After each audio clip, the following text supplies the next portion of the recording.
ఈ రోజే ఫాల్గుణ బుధవారం. ఈ రోజు ఎవరైతే బుధవార వ్రత కథను వింటారో వారింట్లో అన్ని శుభాలే కలుగుతాయి. అదృష్టం పడుతుంది, దోషాలు మొత్తం పోతాయి, కష్టాలు బాధలు దరిద్రం పోయి సకల ఐశ్వర్యాలు కలుగుతాయి. పూర్వం ఒక రాజ్యం ఉండేది. ఆ రాజ్యంలో సుదర్శన్ అనే రాజు పాలన సాగించేవాడు. అతను ఎంతో ధర్మపారాయణుడు, ప్రజావత్సలుడు.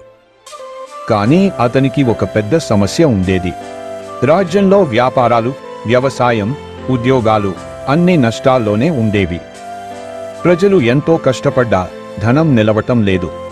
ఒకరోజు రాజు మంత్రులతో సమావేశమై మన రాజ్యంలో ఈ సమస్య ఎందుకు ఏర్పడింది అని అడిగాడు. మంత్రులందరూ అన్ని విషయాలు గమనించి, మహారాజా, మన ప్రజలు బుధవార వ్రతాన్ని పాటించటం లేదు, బుధవారం పూజకు ప్రాముఖ్యత ఇవ్వటం లేదు, అందుకే ఈ సమస్యలు ఎదురవుతున్నాయి అని చెప్పారు. ఇక అదే రోజు రాజుగారికి ఒక పండితుడు దర్శనం ఇచ్చాడు. ఆయన రాజుకు బుధవార వ్రత మహత్యం గురించి ఇలా వివరించాడు.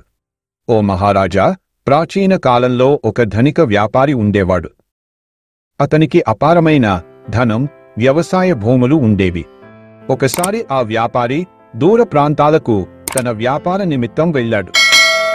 వ్యాపారం విజయవంతంగా పూర్తయిన తర్వాత తన స్వగ్రామానికి తిరిగి రావటానికి సిద్ధమయ్యాడు. అయితే వ్యాపారం మంగళవారం రాత్రి పూర్తవటంతో అతను బుధవారం రోజున ప్రయాణం చేయకూడదని స్థానిక ప్రజలు సూచించారు. అతనికి బుధవారం ప్రయాణం శుభప్రదమా అపశకునమా అనే విషయం తెలియదు. కాని అతను ఆ మాటలను పట్టించుకోకుండా బుధవారం తన పట్టణానికి బయలుదేరాడు. మార్గమధ్యంలో అనేక అవాంతరాలు ఎదురయ్యాయి. ఊహించని సమస్యలు, దొంగలు పడ్డారు, వ్యాపారంలో నష్టం మొదలైనవి చోటు చేసుకున్నాయి. అతను కష్టాల్లో కూరుకుపోయాడు.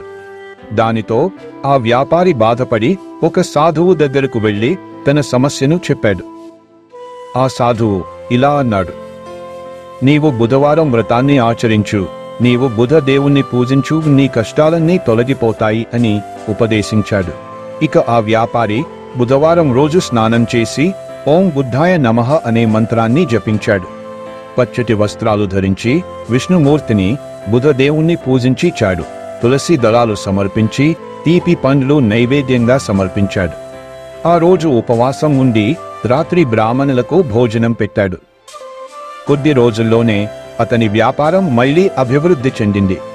అతనికి బుద్ధి, జ్ఞానం పెరిగి సరైన నిర్ణయాలు తీసుకునే అవకాశం లభించింది. అతని కుటుంబంలో కూడా శాంతి ఏర్పడింది. సాధువు చెప్పిన ఈ కథ విన్న రాజు వెంటనే రాజ్యంలో బుధవారం వ్రతాన్ని పాటించాలని నిర్ణయించి రాజ్యంలోని ప్రజలందరికీ బుధవారం వ్రత పూజా విధానం నేర్పించేందుకు పండితులను నియమించాడు. రాజు కూడా స్వయంగా బుధవారం వ్రతాన్ని ఆచరించాడు. కొన్ని నెలల్లోనే రాజ్యంలో సుభిక్షం నెలకొంది, వ్యవసాయం అభివృద్ధి చెందింది, వ్యాపారాలు లాభాలు తెచ్చాయి, ప్రజలు సిరి సంపదలతో తొలతూగారు. ఇక రాజు సంతోషంగా బుధదేవుని కృప వల్లనే మన రాజ్యంలో శాంతి నెలకొంది అని అన్నాడు. బుధవారం ఉదయాన్నే స్నానం చేసి స్వచ్ఛమైన పచ్చటి వస్త్రాలు ధరించాలి. గణపతి, విష్ణువు, బుధదేవుణ్ణి పూజించాలి. తులసి దళాలు, పచ్చని పండ్లు, తీపి పదార్థాలు నైవేద్యంగా సమర్పించాలి. ఓం బుధాయ నమః అనే మంత్రాన్ని 108 సార్లు జపించాలి. బుధవార వ్రత కథ వినాలి లేదా చదవాలి. బ్రాహ్మణులకు, పేదవారికి దానం చేయాలి. ఇలా చేస్తే బుద్ధి వికాసం, జ్ఞానం, సరైన నిర్ణయ శక్తి పెరుగుతుంది. వ్యాపారం, ఉద్యోగ రంగాల్లో అభివృద్ధి కలుగుతుంది. కుటుంబ జీవితం ఆనందంగా ఉంటుంది. ఆరోగ్యం మెరుగుపడుతుంది. రోగాలు తగ్గిపోతాయి. అప్పుల నుండి విముక్తి లభిస్తుంది.